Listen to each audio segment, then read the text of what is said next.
ಪ್ರಾಣಾಯಾಮ ಅಂದ್ರು, ಪ್ರಣವೋಪಾಸನ ಅಂದ್ರು, ಓಕೆ ಗುರುಜಿ. ಯೋಗ ಅಂದ್ರು ಒಂದೇನೆ. ಪರಮಾತ್ಮನಿಂದ ಬಿಟ್ಟು ಹೋಗಿರುವಂತಹ ಆತ್ಮವನ್ನ ಮತ್ತೆ ಪರಮಾತ್ಮನಲ್ಲಿ ಸೇರಿಸೋದು ಯೋಗ. ಬಹಿರ್ಗತವಾಗಬೇಕಾದರೆ ಯಾವ ರೀತಿ ಕ್ರಿಯೆಯನ್ನು ಯೋಗ ಸಾಧನೆಯಲ್ಲಿ ಮಾಡಬೇಕು?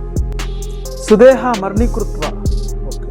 ಅಂದ್ರೆ ನಮ್ಮ ದೇಹವನ್ನ ಕಟ್ಟಿಗೆ ರೀತಿಯಲ್ಲಿ ಹಾಕಿ ಪ್ರಾಣವನ್ನ ಪ್ರೇರಣೆ ಮಾಡಬೇಕು. ಅಲ್ಲಿ ನಮ್ಮಲ್ಲಿರುವಂತಹ 72,000 ನಾಡಿಗಳಲ್ಲಿ ಇರುವಂತಹ ಮಲಿನಗಳನ್ನ ಅದು ಬಹಿರ್ಗತ ಮಾಡುತ್ತೆ. ಯೋಗಿ ತುಂಬಾ ತೆಳ್ಳಗಾಗೋಗ್ತಾನೆ, ಮತ್ತೆ ಬಲವಾಗಿರ್ತಾನೆ. ಯಾವುದೇ ರೋಗ ರುದುಮತಿಗಳು ಅವನಲ್ಲಿ ಬರೋದಿಲ್ಲ. ಈ ದೇಹದಲ್ಲಿ 72,000 ನಾಡಿಗಳು ಹೇಗೆ ಇರುತ್ತೆ? ದ್ವಿಸಪ್ತ ಸಹಸ್ರಾಣಿ, ತಲೆಯಿಂದ ಕಾಲಿನವರೆಗೂ 72,000 ನಾಡಿಗಳಿದೆ ನಮ್ಮ ದೇಹದಲ್ಲಿ. ನಮ್ಮ ಮಹರ್ಷಿಗಳು ಇದೆಲ್ಲ ಇದು ಮತ್ತೊಂದು ಅಂತೇಳಿ ಕಡೆದಾಗಿ ನಮಗೆ ಪ್ರಾಣಾಯಾಮವನ್ನು ಅವರು ಕಂಡುಹಿಡಿದು ನಮಗೆ ಅದನ್ನು ಅನುಭವಿಸಿ ಆ ಅನುಭವವನ್ನು ತರುಣೋಪಾಯವಾಗಿ ನಮಗೆ ಸೂಚಿಸಿದರು. ಆ ಪ್ರಾಣಾಯಾಮದಲ್ಲಿ 72,000 ನಾಡಿಗಳು ಇಲ್ಲಿರುವಂತಹ ಮಲವನ್ನು ಛೇದಿಸಬೇಕಂತೆ. ಅದನ್ನೇ ಶಕ್ತಿ ಚಲನೆ ಅಂತ ಹೇಳ್ತೀವಿ. ಯಾರಿಗೇ ಆದ್ರೂ, ರಾಮನಿಗಾದರೂ, ಕೃಷ್ಣನಿಗಾದರೂ, ಯೇಸು ಪ್ರಭುಗಾದರೂ, ಯಾರಿಗೇ ಆದರೂ ಕೂಡ ಎಲ್ಲ ಇಲ್ಲೇ ಇದೆ. ಮೆಕ್ಯಾನಿಸಮ್ ಎಲ್ಲ ಇಲ್ಲೇ ಇದೆ. ಇದ್ರ ಒಳಗಡೆಗೆ ಹೋಗೋ ಅಂಥ ಪ್ರಯತ್ನವೇ ಯೋಗವಿದ್ಯೆ. ಹುಣ್ಣಿಮೆ ದಿವಸಗಳಲ್ಲಿ ಉಚಿತವಾಗಿ ಇದ್ರ ಬಗ್ಗೆ ಉಪದೇಶಗಳು ಮತ್ತು ಯೋಗ ಸಾಧನೆ ಬಗ್ಗೆ ಅವ್ರಿಗೆ ಈ ಸಾಧನೆ ಹೇಗೆ ಮಾಡಬೇಕು, ಆ ಸಾಧನೆಯಲ್ಲಿ ಹೇಗೆ ನೀವು ಶಕ್ತಿಯನ್ನು ಪಡಿಬೇಕು, ಪಡೆದಿರುವಂಥ ಶಕ್ತಿನ ಹೇಗೆ ಉಪಯೋಗಿಸ್ಬೇಕು ಅನ್ನೋದು ಪ್ರತಿ ಹುಣ್ಣಿಮೆಗೂ ನಾವು ಉಚಿತವಾಗಿ ಯೋಗ ಸಾಧನೆಯನ್ನು ಹೇಳ್ಕೊಡ್ತೇವೆ. ಅಗ್ನಿಬೈ ವಿಷ್ಣುಲಿಂಗಂ ಅಂದ ಬೃಹತ್ಕಾರವಾಗಿರುವಂತಹ ಅಗ್ನಿಜ್ವಾಲೆ ಉರಿತಾ ಇರುತ್ತೆ. ಯಾವತ್ತು ಈ ಸೃಷ್ಟಿ ಜೀವಲೋಕವೆಲ್ಲ ನನ್ನ ಅಂಶವೇ, ನನ್ನಿಂದ ಹೊರಬಂದಿರುವಂತಹ ಜೀವನು ಮಾತ್ರನ ನನ್ನನ್ನು ತಿಳಿಯುವವನು, ಅವನು ಚೈತನ್ಯ ಸ್ವರೂಪನು. ಇಂದ್ರಿಯಗಳಿಂದ ನನ್ನನ್ನು ತಿಳಿಯಲು ಸಾಧ್ಯವಿಲ್ಲ. ಆತನಿಂದ ಬಂದಿರುವಂತಹ ಅಂಶವನ್ನು ಮತ್ತೆ ಆತನಲ್ಲಿ ಸೇರಿಸುವಂತಹ ಒಂದು ಪ್ರಯತ್ನವೇ ಯೋಗ ಸಾಧನೆ.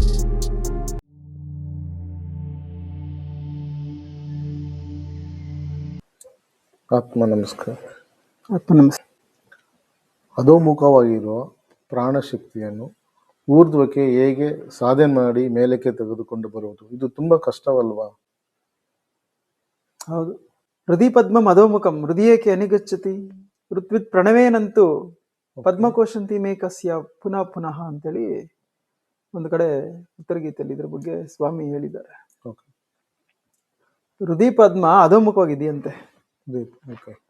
ಆದ್ರೆ ಋತ್ವಿತ್ ಪ್ರಣವೇನಂತೂ ಅಂದ್ರೆ ಪ್ರಾಣಾಯಾಮದ ಮುಖಾಂತರ ಪದ್ಮಕೋಶಂತಿ ಪುನಃ ಪುನಃ ಅಂತೇಳಿ, ಅಂದ್ರೆ ಆ ಪ್ರಾಣಾಯಾಮದ ಮುಖಾಂತರ ಮತ್ತೆ ಮತ್ತೆ ಅಲ್ಲಿ ಅದನ್ನ ಸೇವಿಸ್ತಾ ಇದ್ರೆ, ಸಾಧನೆ ಅಲ್ಲಿ ನಡೀತಾ ಇದ್ರೆ ಅದು ಊರ್ಧಕ್ಕೆ ಹೋಗುತ್ತೆ.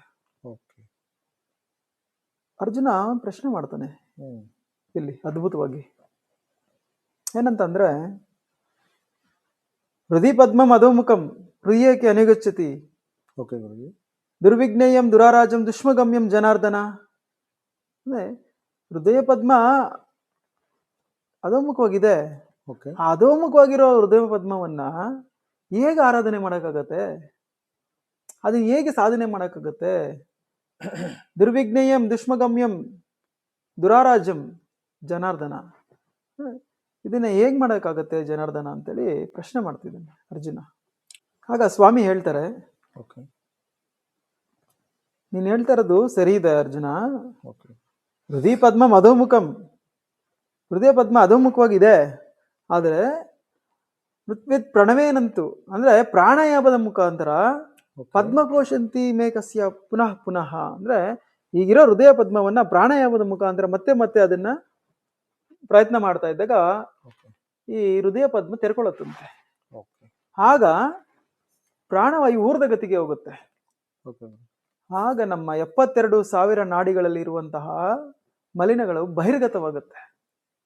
ಓಕೆ ಈ ರೀತಿ ಪ್ರಾಣಾಯಾಮದ ಮುಖಾಂತರ ನಾವು ಹೃದಯ ಪದ್ಮವನ್ನ ಸಾಧನೆ ಮಾಡ್ತಾ ಇದ್ರೆ ಅದು ಬಿಚ್ಕೊಳ್ಳುತ್ತೆ. ಪ್ರಾಣಾಯಾಮ ಅಂದ್ರು, ಪ್ರಣವೋಪಾಸನ ಅಂದ್ರು, ಓಕೆ ಗುರುಜಿ. ಯೋಗ ಅಂದ್ರು ಒಂದೇನೆ. ಪರಮಾತ್ಮನಿಂದ ಬಿಟ್ಟು ಹೋಗಿರುವಂತಹ ಆತ್ಮವನ್ನ ಮತ್ತೆ ಪರಮಾತ್ಮನಲ್ಲಿ ಸೇರಿಸೋದು ಯೋಗ. ಓಕೆ. ಬಹಿರ್ಗತವಾಗಬೇಕಾದರೆ ಯಾವ ರೀತಿ ಕ್ರಿಯೆಯನ್ನು ಯೋಗ ಸಾಧನೆಯಲ್ಲಿ ಮಾಡಬೇಕು? ತುಂಬಾ ಒಳ್ಳೆ ಪ್ರಶ್ನೆ.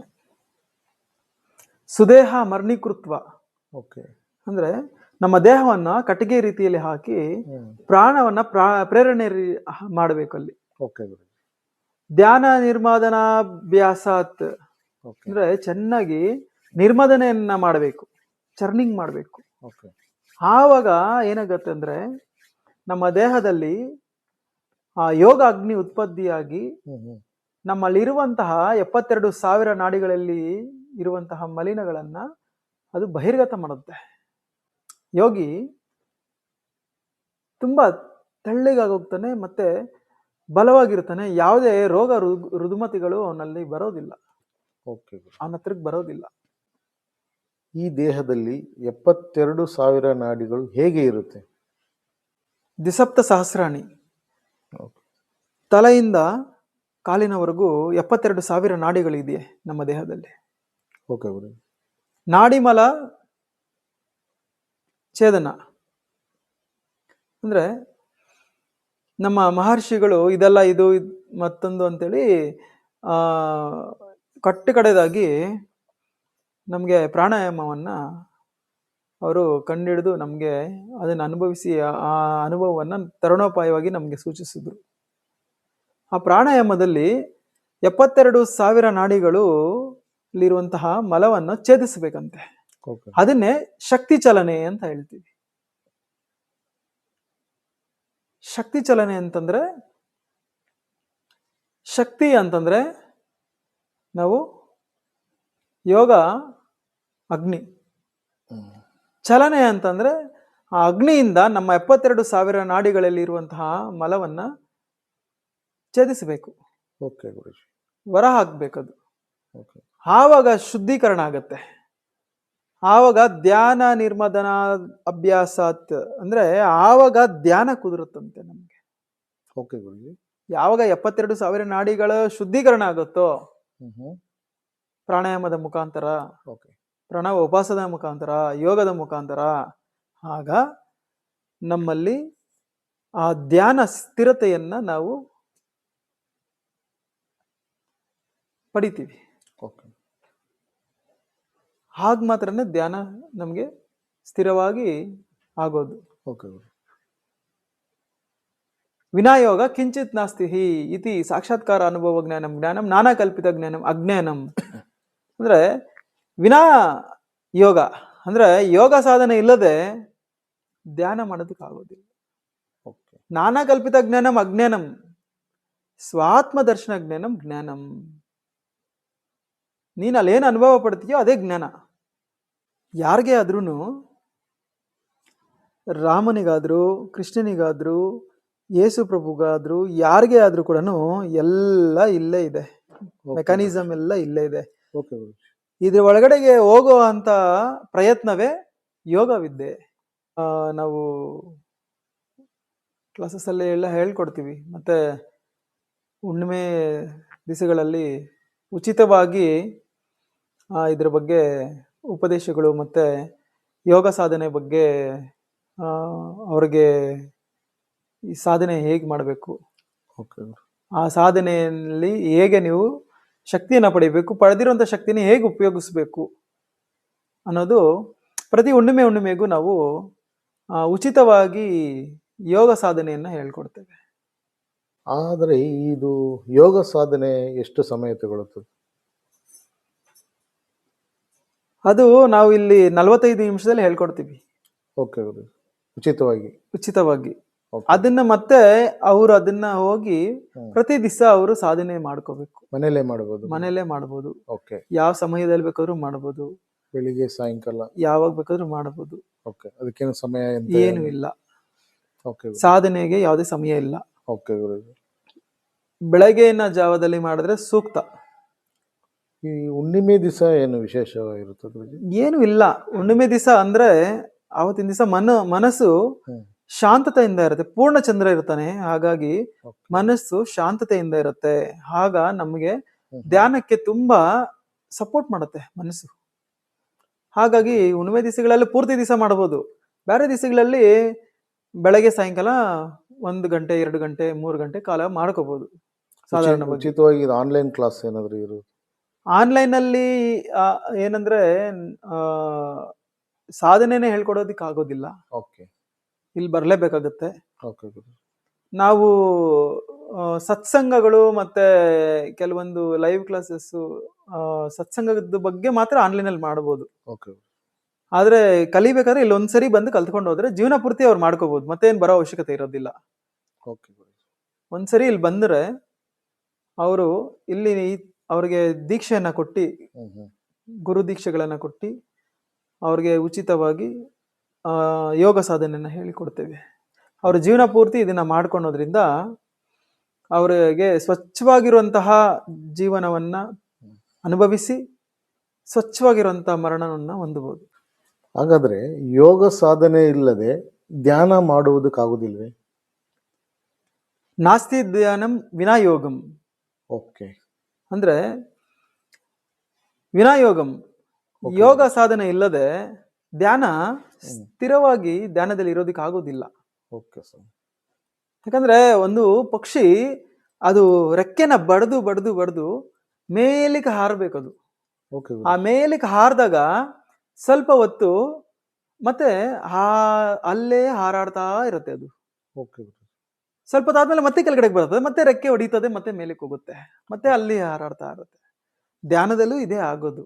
ಓಕೆ. ಯೋಗ ಸಾಧನೆಯಿಂದ ನಾವು ಬಡದು ಮೇಲಕ್ಕೆ ಹೋಗ್ಬೇಕು ತೆಗೆದುಕೊಂಡು ಪ್ರಾಣವನ್ನ. ಅಲ್ಲಿ ಧ್ಯಾನ ಸ್ಥಿರವಾಗುತ್ತೆ. ನಮ್ಗೆ ಧ್ಯಾನಕ್ಕೆ ಅರ್ಹರಾಗ್ತಾರೆ ಆಗ ಅವರು. ಅಲ್ಲಿ ಧ್ಯಾನ ನಮ್ಗೆ ಸರಿಯಾದ ರೀತಿಯಲ್ಲಿ ಆಗತ್ತೆ. ಯಾವಾಗ ಅಲ್ಲಿ ಧ್ಯಾನ ನಡೆಯುತ್ತೋ ಮೋಕ್ಷಕ್ಕೆ ಅರ್ಹರಾಗ್ತಾರೆ ಅವಾಗ. ಓಕೆ. ಯೋಗ ಸಾಧನೆ ಇಲ್ಲದೆ ಧ್ಯಾನ ಮಾಡುವುದಕ್ಕೆ ಆಗೋದಿಲ್ಲ. ತುಂಬಾ ಕಷ್ಟ ಅದು. ಅದು ನಾವು ನೀರಿನ ಮೇಲೆ ಹೋಮ ಮಾಡ್ದಂಗೆ ಅದು ನಿಲ್ಲೋದಿಲ್ಲ. ಅದು ಯಾರೇ ಆದ್ರೂ ಅದಕ್ಕೆ ಒಂದು ಸಾಧನೆ ಅನ್ನೋದು ಬೇಕು. ಆ ಸಾಧನೆ ಎಲ್ಲಿರ್ಬೇಕು? ಒಂದು ಗುರು ಪರಂಪರೆಯಿಂದ ಬಂದಿರಬೇಕು, ಓಕೆ. ಇನ್ನೊಂದು ಶಾಸ್ತ್ರ ಪ್ರಮಾಣ ಇರಬೇಕು. ಅಂತ ಸಾಧನೆಯನ್ನ ನಾವು ತಿಳಿರುವಂತಹ ಗುರುಗಳ ಹತ್ರ ಹೋಗಿ ಅಂತ ಸಾಧನೆಯನ್ನ ನಾವು ಪಡೆದಾಗ ಸೂಕ್ತವಾಗಿರುವಂತಹ ನಮಗೆ ಜ್ಞಾನ ಲಭಿಸುತ್ತೆ. ಓಕೆ. ಆ ಜ್ಞಾನದಿಂದ ಧ್ಯಾನ ಆಗತ್ತೆ, ಧ್ಯಾನದಿಂದ ಮೋಕ್ಷ ಸಿಗುತ್ತೆ. ಓಕೆ. ಈಗ ಯೋಗ ಅನ್ನುವ ಪದಕ್ಕೆ ಅರ್ಥವೇನು ಜಯಶ್ರೀ? ಇದು ತುಂಬಾ ಜನ ತುಂಬಾ ರೀತಿಯಲ್ಲಿ ಇದ್ರ ಬಗ್ಗೆ ಹೇಳ್ತಾರೆ. ಆದ್ರೆ ಶಾಸ್ತ್ರ ಪ್ರಮಾಣ ಏನು ಅಂದ್ರೆ, ಯೋಗ ಅಂದ್ರೆ ಕಲಿಯಿಕೆ, ಕೂಡುವುದು, ಇಲ್ಲಿರುವಂತಹ ಜೀವಶಕ್ತಿಯನ್ನ ಮೂಲ ಶಕ್ತಿಯಲ್ಲಿ ಸೇರಿಸುವಂಥದ್ದು. ಓಕೆ. ವೃತ್ತಿ ಪ್ರಾಣವನ್ನ ಮೂಲ ಪ್ರಾಣದಲ್ಲಿ ಲಯ ಮಾಡುವಂಥದ್ದು. ಇಲ್ಲಿ ಶಕ್ತಿಯನ್ನ ಶಿವನಲ್ಲಿ ಲಯ ಮಾಡುವಂಥದ್ದು. ಓಕೆ ಗುರುಜಿ. ರಾಧೆಯನ್ನ ಕೃಷ್ಣನಲ್ಲಿ ಲಯ ಮಾಡುವಂಥದ್ದು. ಓಕೆ. ಸೀತೆಯನ್ನ ರಾಮನಲ್ಲಿ ಲಯ ಮಾಡುವಂಥದ್ದು. ಎಲ್ಲವೂ ಇದೆ. ಯೋಗ ಅಂದ್ರೆ ಕಲಿಯಿಕೆ. ಓಕೆ. ಮತ್ತೆ ಇಲ್ಲಿ ಇನ್ನೊಂದು ಸಂಶಯ ಏನ್ ಬರುತ್ತೆ ಅಂದ್ರೆ, ಏನು ಕಲಿಯಿಕೆ? ಯಾವ್ದನ್ನ? ಎಷ್ಟೋ ಜನ ದೇಹವನ್ನ ಪ್ರಾಣದಲ್ಲಿ ಕಲಿಯಿಕೆ ಮಾಡೋದು ಅಂತ. ಇದು ತಪ್ಪು ಕಲ್ಪನೆ. ಇದು ದೇಹಕ್ಕೂ ಯೋಗಕ್ಕೂ ಸಂಬಂಧ ಇಲ್ಲ. ಸಾಧನೆ ಮಾಡೋದಕ್ಕೆ ದೇಹ ಬೇಕು. ಓಕೆ. ಅದನ್ನ ಒಂದು ಅಷ್ಟು ಆಸನಗಳ ಮುಖಾಂತರ ನಾವು ದೇಹವನ್ನ ದೃಢವಾಗಿ ಇಟ್ಕೊಂತೀವಿ, ಫ್ಲೆಕ್ಸಿಬಲ್ ಆಗಿ ಇಟ್ಕೊಂತೀವಿ. ಓಕೆ ಆದ್ರೆ ಯೋಗಕ್ಕೆ ಅರ್ಥನೇ ಬೇರೆ ಇದೆ. ನಮ್ಮ ಮಹರ್ಷಿಗಳು ಹೇಳಿರೋ ಪ್ರಕಾರ ಏನ್ ಹೇಳಿದ್ದಾರೆ ಅವರು ಅಂದ್ರೆ, ಪರಮಾತ್ಮನಿಂದ ಓಕೆ ಚಲಿಸಿರುವಂತಹ ಜೀವಶಕ್ತಿಗೆ, ಪರಮಾತ್ಮನಿಂದ ಚಲಿಸಿರುವಂತಹ ಜೀವಶಕ್ತಿಯನ್ನು ಮತ್ತೆ ಪರಮಾತ್ಮನಲ್ಲಿ ಸೇರಿಸುವುದೇ ಯೋಗ. ಜೀವನನ್ನು ಪರಬ್ರಹ್ಮನಲ್ಲಿ ಐಕ್ಯ ಮಾಡುವಂಥದ್ದು ಯೋಗ ಅಂತ ಹೇಳಿದ್ದಾರೆ. ಓಕೆ ಇಲ್ಲಿ ಚಲಿಸಿರುವಂತಹ ಪ್ರಾಣಶಕ್ತಿಯನ್ನ ಮುಖ್ಯ ಪ್ರಾಣದಲ್ಲಿ ಸೇರಿಸಬೇಕು. ಇಷ್ಟೇ ಯೋಗ ಅಂದ್ರೆ. ಯೋಗಕ್ಕೆ ನಿಜವಾದ ಅರ್ಥ ಇದೆ. ಈಗ ಯೋಗ ಅನ್ನುವ ಪದಕ್ಕೆ ಅರ್ಥವೇನು ಜಯಶ್ರೀ? ಅಗ್ನಿವೈ ವಿಷ್ಣುಲಿಂಗಂ ಓಕೆ ಅಂದ ಬೃಹತ್ಕಾರವಾಗಿರುವಂತಹ ಅಗ್ನಿ ಜ್ವಾಲೆ ಉರಿತಾ ಇರುತ್ತೆ. ಓಕೆ ಗುರು ಅದರಿಂದ ಓಕೆ ಗುರು ಒಂದು ಕಿಡಿ ಈಚೆಗೆ ಬಂದು ಬೀಳುತ್ತೆ. ಅದನ್ನೇನಂತೀವಿ? ಕಿಡಿ ಅಂತೀವಿ. ಹಿಡಿ ಮತ್ತೆ ಅದನ್ನ ತೆಗೆದು ಮತ್ತೆ ಆ ಜ್ವಾಲೆಯಲ್ಲಿ ಹಾಕಿದಾಗ ಜ್ವಾಲೆ ಅಗ್ನಿ ಜ್ವಾಲೆ ಅಂತೀವಿ. ಜ್ವಾಲೆ ಆಗುತ್ತೆ. ಓಕೆ ಎಲ್ಲಿಂದ ಬಂತು? ಜ್ವಾಲೆಯಿಂದ ಬಂತು. ಏನಾಗಿತ್ತು? ಕಿಡಿಯಾಗಿತ್ತು. ಓಕೆ ಗುರು ಮತ್ತೆ ಈಗ ಏನಾಯ್ತು? ಅಲ್ಲಿ ಹಾಕಿದ್ಮೇಲೆ ಜ್ವಾಲೆ ಆಗೋಯ್ತು. ಹಾಗೆ ಈಶ್ವರನಿಂದ ಬಂದಿರುವಂತಹ ಓಕೆ ಅಂಶವಾಗಿರುವಂತಹ ಮಮೈವಂಶೋ ಜೀವಭೂತ ಜೀವಲೋಕ ಸನಾತನಃ, ಯಾವತ್ತು ಈ ಸೃಷ್ಟಿ ಜೀವಲೋಕವೆಲ್ಲ ನನ್ನ ಅಂಶವೇ, ಓಕೆ ನನ್ನಿಂದ ಹೊರಬಂದಿರುವಂತಹ ಜೀವನು ಮಾತ್ರನ ನನ್ನನ್ನು ತಿಳಿಯುವವನು, ಓಕೆ ಅವನು ಚೈತನ್ಯ ಸ್ವರೂಪನು, ಇಂದ್ರಿಯಗಳಿಂದ ನನ್ನನ್ನು ತಿಳಿಯಲು ಸಾಧ್ಯವಿಲ್ಲ ಅಂತೇಳಿ ಭಗವದ್ಗೀತೆಯಲ್ಲಿ ಸ್ವಾಮಿ ಹೇಳಿದ್ದಾರೆ. ಹಾಗಾಗಿ ಆತನಿಂದ ಬಂದಿರುವಂತಹ ಅಂಶವನ್ನು ಮತ್ತೆ ಆತನಲ್ಲಿ ಸೇರಿಸುವಂತಹ ಒಂದು ಪ್ರಯತ್ನವೇ ಓಕೆ ಯೋಗ ಸಾಧನೆ. ಆತ್ಮೀಯ ವೀಕ್ಷಕರೇ, ನಾವು ಈ ವಾಹಿನಿ ಮುಖಾಂತರ ತಿಳಿಸುವುದೇನೆಂದರೆ, ನಮ್ಮ ದೇಹ ಶುದ್ಧಿಗೋಸ್ಕರ ನಾವು ಒಳ್ಳೊಳ್ಳೆ ಬ್ರ್ಯಾಂಡ್ ಸೋಪು ಬಳಸ್ತೀವಿ. ಅದೇ ಮನಸ್ಸು ಶುದ್ಧಿಗೋಸ್ಕರ ನಾವು ಯೋಗ ಸಾಧನೆಯನ್ನು ಮಾಡಬೇಕು. ಈ ಮನಸ್ಸು ಯೋಗ ಸಾಧನೆಯನ್ನು ಮನೆಯಲ್ಲೇ ಮಾಡಿ ಉಚಿತವಾಗಿ ನಮ್ಮ ಗುರುಗಳು ಉಪದೇಶ ನೀಡ್ತಾ ಇದ್ದಾರೆ. ಈ ಅವಕಾಶವನ್ನು ಸದುಪಯೋಗ ಪಡಿಸ್ಕೊಳ್ಳಿ ಅಂತ ಹೇಳುತ್ತಾ, ಇನ್ನೊಂದಷ್ಟು ಗುರುವಿನ ಜ್ಞಾನದೊಂದಿಗೆ ಮುಂದಿನ ಸಂಚಿಕೆಯಲ್ಲಿ ಸಿಗೋಣ. ಜೈ ಸಿದ್ಧಾತ್ಮ.